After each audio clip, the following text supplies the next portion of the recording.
একটা গান ছিল না, আশা ছিল ভালোবাসা ছিল, আজ আশা নেই ভালোবাসা নেই।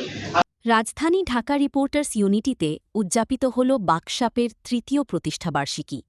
ভালোবাসা মানে শুধু নারী পুরুষের প্রেম নয়।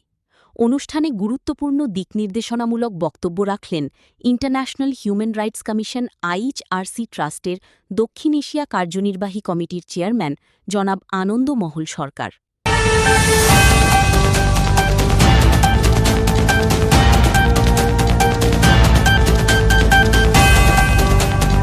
ভালোবাসা কেবল নারী পুরুষের সীমাবদ্ধ প্রেম নয়, বরং মা বাবা এবং প্রতিবেশীর প্রতি দায়িত্ববোধই হল প্রকৃত ভালোবাসা।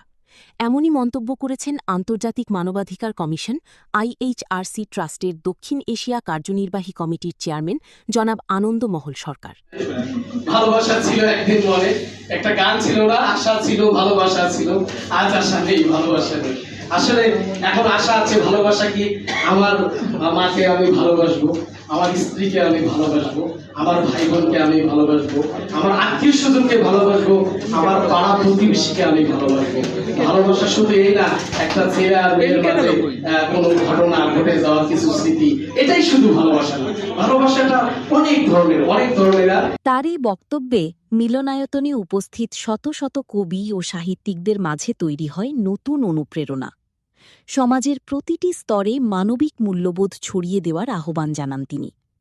বক্তব্য শেষে সৃজনশীল সাহিত্যকর্মে বিশেষ অবদানের স্বীকৃতিস্বরূপ নির্বাচিত গুণীজনদের হাতে সম্মাননা স্মারক তুলে দেন প্রধান অতিথি জনাব আনন্দ মহল সরকার। আমার মন বলতেছে আপনারা এই ভালোবাসার জীবন এখান থেকে যে বললাম, প্রতিবেশী ভাই বোন আত্মীয় স্বজন সকলের কাছে ভালোবাসবেন, স্ত্রীকে ভালোবাসবেন, সে মাকে ভালোবাসবেন না, এটা চলবে না। আমার মাকে ভালোবাসবেন, ও পরার মেয়ে স্ত্রী আসছে সারা জীবন বাবা মাকে ছেড়ে আপনার হাত ধরে চলে এসেছে, তাকে ভালোবাসবেন না, এইটাও কিন্তু হবে না। বুঝতে পারছেন? ভালোবাসাটা সব দিকে নজর দেবেন। তবে হ্যাঁ, ভুল মা করলেও মাকেও কথা বলবেন, ভুল যদি স্ত্রী করে স্ত্রীকেও কথা বলবেন। এটা তোমাদের ভুল। ভুলটাকে ভুল ভুল ভুল আমরা বলি মানুষ মাত্র ভুল। অনেক পাগলে হট করে বলে ফেলে ম্যান ইজ মর্টাল। আর ওটা তো মানুষ মরণশীল। ওটা হচ্ছে টু হিরো ইজ হিউম্যান।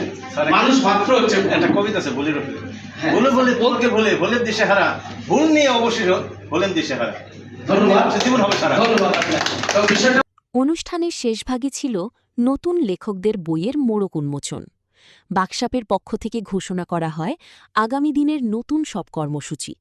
উপস্থিত অতিথিরা আশাবাদ ব্যক্ত করেন যে বাকশাপের এই অগ্রযাত্রা বাংলা সাহিত্যকে আরও সমৃদ্ধ করবে এবং মানবাধিকার রক্ষায় সচেতনতা তৈরিতে সহায়ক ভূমিকা পালন করবে।